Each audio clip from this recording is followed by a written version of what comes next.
Friendship, love, marriage. It is said that all those have faith and trust as the foundation. Once the trust is lost, the bond will lose its meaning and it will become more painful. But how can we ever trust anyone in this age?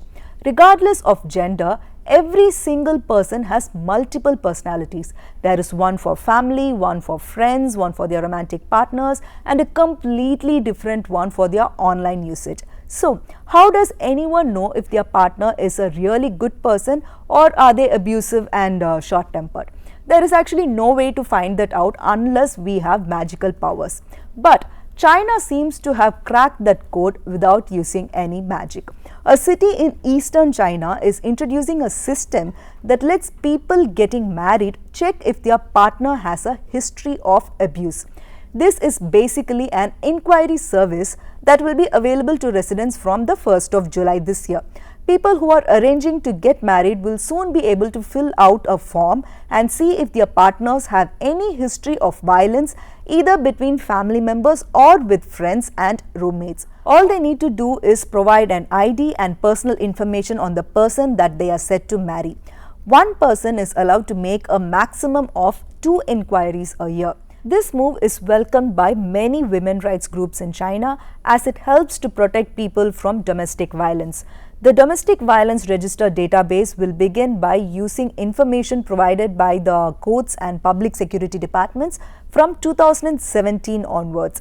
This system protects a person's right to be informed about the personality of their significant other before tying the knot. This method is being praised in all Chinese social media and many are requesting it to be made available nationwide, and some are also saying that this system should include history about child abuse and other sexual violences because before 2001 domestic violence, that is physical abuse, was not even a grounds for divorce in China, and domestic violence laws came into effect only in March 2016. Actually, there were concerns about domestic violence victims during this lockdown as they may again be abused. Police reports on domestic violence doubled or tripled in some areas while citizens were under lockdown in China.